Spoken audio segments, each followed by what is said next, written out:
संयुक्त राष्ट्र में इजरायल के राजदूत गिलाद एरदान ने बाइडेन की चेतावनी पर इजरायल की पहली प्रतिक्रिया में सार्वजनिक रेडियो पर कहा, यह उस राष्ट्रपति से सुनना एक कठिन और बहुत निराशाजनक बयान है जिसके हम युद्ध की शुरुआत से ही आभारी रहे हैं। इजरायल ने रफा के पूर्वी इलाकों में टैंक भेजकर और लक्षित छापे चलाकर अंतर्राष्ट्रीय आपत्तियों को खारिज कर दिया है। इसमें कहा गया है कि राफा हमास की आखिरी बची हुई बटालियनों का घर है, लेकिन मिस्र की सीमा पर स्थित शहर भी विस्थापित फिलिस्तीनी नागरिकों से भरा हुआ है। अमेरिका के राष्ट्रपति जो बाइडेन ने कहा कि वह इजरायल को ऐसे हथियारों की आपूर्ति नहीं करेंगे जिनका इस्तेमाल वह रफा पर हमले के लिए कर सकता है। रफा को गाजा में हमास का अंतिम मुख्य गढ़ माना जा रहा है और वहां 10 लाख से ज्यादा आम नागरिकों ने शरण ली हुई है।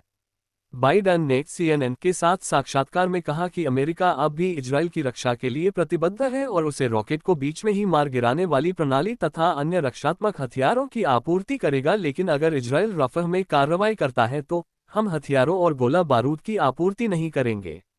अमेरिका ने हमास के खिलाफ युद्ध में इजरायल को भारी सैन्य सहायता प्रदान की है। हमास की ओर से 7 अक्टूबर को इजरायल पर किए गए अप्रत्याशित हमले के बाद अमेरिका ने इजरायल को दी जा रही मदद को और बढ़ाया। हमास के हमले में 1200 लोग मारे गए थे और लगभग 250 लोगों को इस्लामिक चरमपंथियों ने बंदी बना लिया था। बाइडेन का ये बयान और पिछले सप्ताह इजरायल को भारी बमों की खेप रोकने का उनका निर्णय अमेरिकी प्रशासन और इजरायल के प्रधानमंत्री बेंजामिन नेतन्याहू की सरकार के बीच बढ़ते वैचारिक मतभेद का अब तक का सबसे बड़ा संकेत है। अमेरिकी राष्ट्रपति ने बुधवार को कहा कि रफा के आसपास इजरायल की कार्रवाई ने अभी सीमाएं पार नहीं की है, लेकिन उन्होंने दोहराया कि इजरायल को अभी ऐसे कदम उठाने की जरूरत है जिससे आम नागरिकों के जीवन की हिफाजत हो।